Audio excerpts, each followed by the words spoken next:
전능하신 하나님 아버지, 사랑하는 주의 백성들, 오늘도 하나님의 또 말씀을 우리가 또 듣고 또 지혜를 또 얻게 해주셔서 하나님의 또 자녀로 우리가 진실로 우리 하나님을 또 영어롭게 하는 복된 자녀들 다 되길 또 원하옵나이다.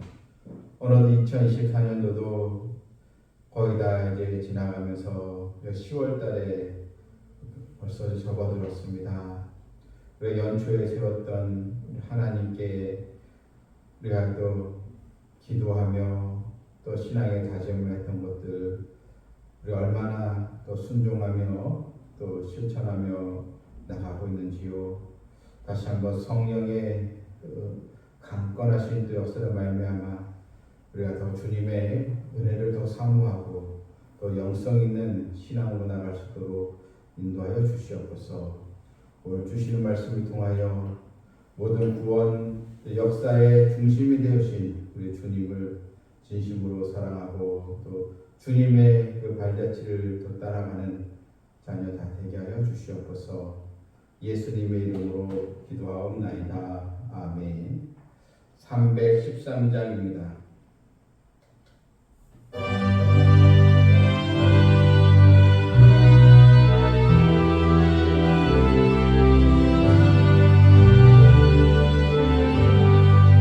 임금 예수 내 주여 이제는 주님 앞에 한없는 은혜 받고서 내 생명 모두 드리오니 풍성하신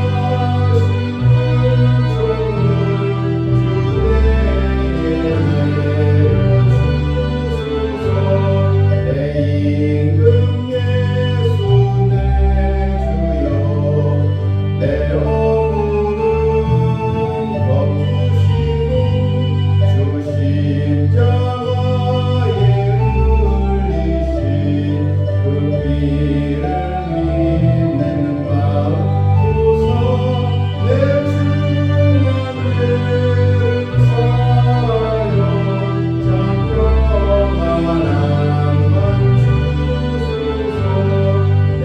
임금 예수 내 주여 주 내에 감격하여 한없는 감사 찬송을 내 주님 앞에 드리오며 내 맘과 정성 다하여 늘 기뻐하며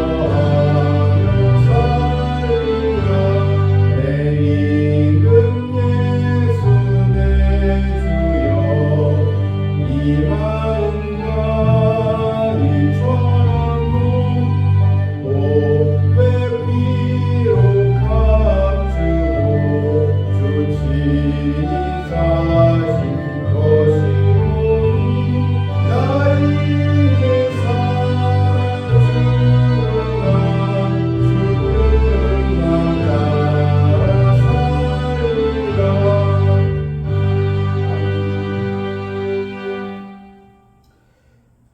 요한복음 18장 28절 32절 말씀입니다. 28절부터 그들이 예수를 가야바에게서 관정으로 끌고 가니 새벽이라. 그들은 더럽힘을 받지 아니하고 유월절 잔치를 먹고자 하여 관정에 들어가지 아니하더라. 그러므로 빌라도가 밖으로 나가서 그들에게 말하되 너희가 무슨 일로 이 사람을 고발하느냐. 대답하여 이르되 이 사람이 행악자가 아니었더라면 우리가 당신에게 넘기지 아니하였겠나이까. 빌라도가 이르되 너희가 그를 데려다가 너희 법대로 재판하라. 유대인들이 이르되 우리에게는 사람을 죽이는 권한이 없나이다 하니 이는 예수께서 자기가 어떠한 죽음으로 죽을 것을 가리켜 하신 말씀을 응하게 하려 함이로라.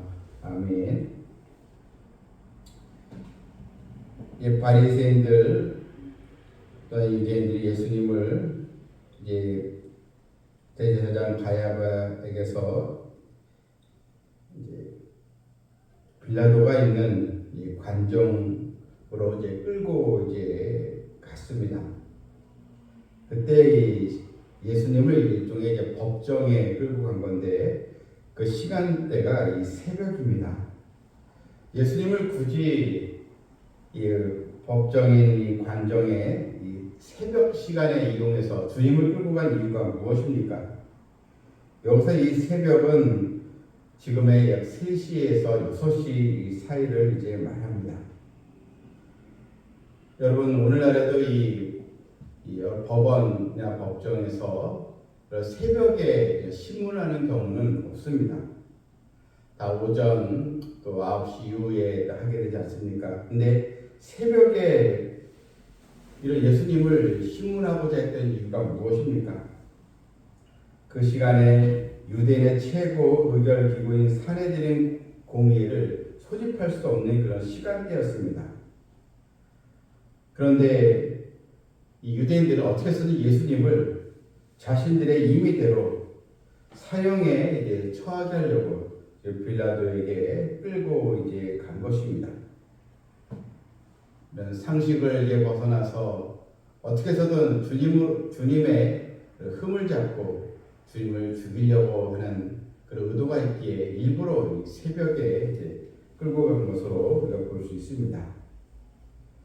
이제 29절에 빌라도가 밖으로 나가서 그들에게 말하되 너희가 무슨 일로 이 사람을 고발하느냐.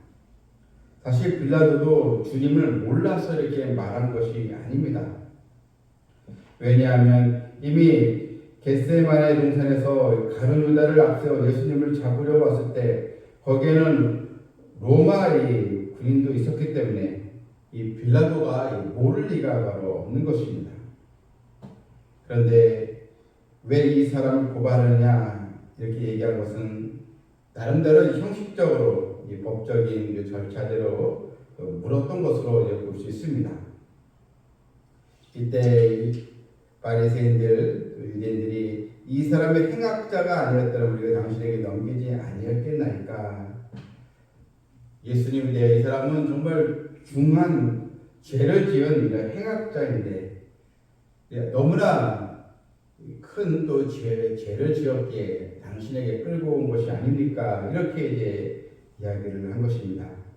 구체적인 제목을 말하지 못합니다. 그냥 행악자라 이렇게만 말하고 있습니다. 유대인들이 빌라도에게 예수님 끌고 온 이유는 유대인들 스스로는 사형을 집행할 수 없는 권한이 없었기 때문입니다. 당시 유대 나라는 로마의 지배를 받고 있었기에 사형 선고의 집행에는 로마 총독의 인가가 있어야만 했기 때문입니다. 그런데 오늘 이 본문 32절에 보면 31절에서 빌라도가 이르되 너희가 그를 데려다가 너희 법대로 재판하라. 유대인들이 이르되 우리에게는 사람을 죽이는 권한이 없나이다. 너희들이 알아서 처리하라 했지만 유대인들은 어떻게 해서 주님을 죽이려고 했기 때문에 우리에게는 사람을 죽이는 즉 사형 집행에 대한 권한이 없으므로 당신에게 데려온 것이 아닙니까? 이렇게 말을 한 것입니다. 그런데 이 유대인들의 행위에 대해서 성경은 이렇게 우리에게 알려주고 있습니다. 이는 예수께서 저희가 어떠한 죽음으로 죽을 것을 가리켜 하신 말씀을 응하게 하려 합니다. 정식 절차에서 재판을 받게 되면 주님께서 사형을 당하게 되시지 않습니다. 하지만 유대인들의 그런 임의대로 처리하고자 하는 유대인들 또한 빌라도도 유대인과 야합을 결국 하기 때문에 주님은 십자가형을 지게 되셨는데 이 모든 것은 바로 하나님의 말씀을 응하게 합니다. 예수님께서 우리의 이런 죄악을 담당하시기 위해서 죽으시험을 했기 때문에 주님이 이런 모욕을 당하시고 고통을 겪으시면서도 인내하시면서 참으시게 된 것입니다. 여러분, 이 구원 역사의 결국 중심은 우리 주님이십니다. 아무리 유대인들이 고발하고 또한 빌라도가 자신의 이런 권력을 이용해서 이런 결정을 할지라도 모든 배후에는 사실 하나님의 계획이 있었고 또 주님이 중심이 되었기에 성경에 응한 대로 주님은 이 사명의 길을 걸어가시게 될 것입니다. 죄가 없으심에도 불구하고 유대인들 앞에서 또한 빌라도 앞에서 신문을 또 당하시고 우리의 또 죄악 때문에 말할 수 없는 고초를 겪으시고 심한 매질을 당하시고 또 조롱을 당하시고 또한 유대인들에게 이런 또 수많은 유대인들의 이런 또 배반 속에 또 모든 제자들도 다 주님 곁을 떠나는 이런 상황에서 오직 주님은 구원의 완성을 위해서 묵묵히 자신의 길을 걸어가고 계셨던 것입니다. 우리는 이런 구원의 또 역사를 바로 주님께서 주관하고 계심을 우리가 보면서 나를 위한 주님의 그 희생, 나를 고치고 나를 살리게 한 주님의 큰 그 사랑, 우리 또 하나님의 또 긍휼과 또 자비를 우리가 기억하고 우리가 하루하루를 주님의 은혜 가운데 우리도 믿음의 길을 반드시 걸어가고 세상에서 당한 여러 고난과 고통 속에서도 낙심하지 아니하고 나를 구원해 주는 은혜의 힘으로 살아가는 우리 모두가 되기를 주님의 이름으로 축원합니다. 아멘. 하늘에 계신 우리 아버지여 이름 거룩히 여김을 받으시오며 나라가 임하옵시오며 뜻이 하늘에서 이룬 것 같이 땅에서도 이루어지이다. 오늘 우리에게 일용할 양식을 주시옵고 우리가 우리에게 죄진 자를 사하여 준 것 같이 우리 죄를 사하여 주시옵고 우리를 시험에 들게 하지 마시옵고 다만 악에서 구하시옵소서. 나라와 권세와 영광이 아버지께 영원히 싸움나이다. 아멘. 오늘도 날 구원하신 주님의 그 은혜, 십자가의 큰 또 사랑을 더 힘입고 모든 우리 삶의 어려움 속에서도 이겨나가는 성도 되기를 기도합니다.